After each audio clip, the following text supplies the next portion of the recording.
morning. We have a lot in store for you today. We have a very special guest coming in and we will be interviewing him later, so stay tuned. We're back and it's time to introduce our special guest. I'm here with Democritus and he's traveled across the world to be with us. Good morning and thank you for coming down to our studio. I'm very proud to be here, Haley. So, Democritus, where are you from? I'm from Abdera, Greece. How did you start your career in the scientific field? Well, the Persian monarch left Magi, and they were the ones who left their insights with me. Can you tell us more about that? Why, certainly. My father came from a really noble family and contributed largely to the entertainment on the return from Asia.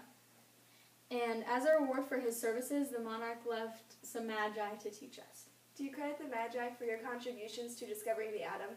I guess you could say that jump-started my interest in science. However, my teacher Leucippus, his studies about the atomic theory really sparked my interest in learning more about the atom. How did you go about obtaining your information for the atom? I'm glad you asked. I have a demonstration of my experiment to share with all of you today. We are going to head over to the science lab to watch Democritus' experiment.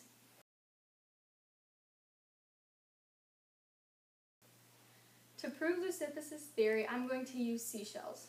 Now, tell us, what made you decide to use a seashell? Well, I needed a material that could be broken easily, and that was the first thing I found. Now I'm going to give the floor to Democritus.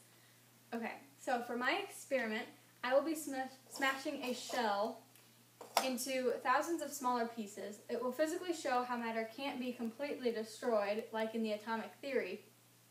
As I smash it, it will get smaller and smaller until it's a fine powder.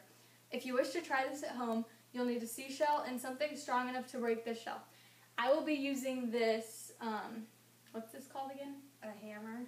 Yes, a hammer. We didn't have these back in my day. So to begin, we're going to smash. It's kind of messy, so.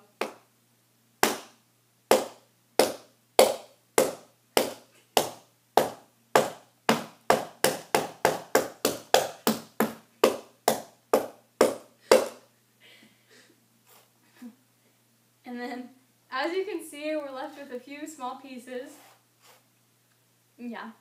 And then, if you choose to break it up completely, you'll be left with a fine powder that was made from it. It's the smallest that it can go, and it shows how the atom is the smallest unit of matter.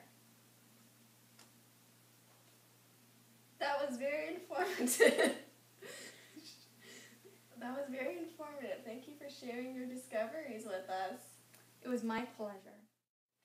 We have another special treat for our viewers this morning. We're not only going to interview one famous scientist, but we're going to interview another one here. His name is Niels Bohr. Hello, Niels. How are you doing this morning? I am doing well, thank you.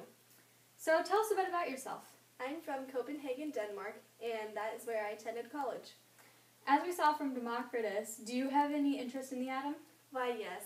I have always been interested in the atom, more specifically, the electrons found inside the atom. Would you mind explaining some of your findings? Of course. I have spent many years closely looking at the electrons and figuring out the orbits around the nucleus. I have found that the more energy an electron has, it affects how it jumps from one orbit to another. Have you prepared a demonstration for a studio audience? Indeed I have. I have prepared a demonstration on the model I created, and I named this model the Bohr's model.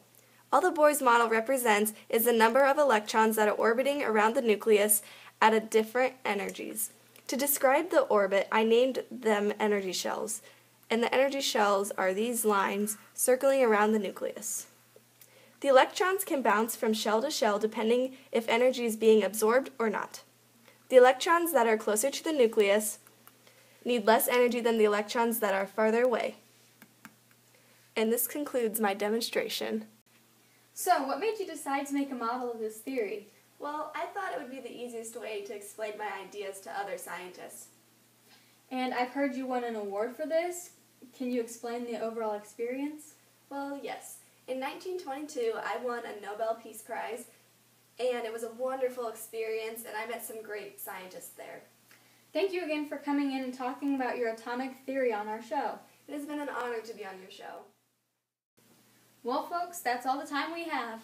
Make sure you tune in tomorrow for our segment called Breakfast with Einstein. Have a great rest of your day.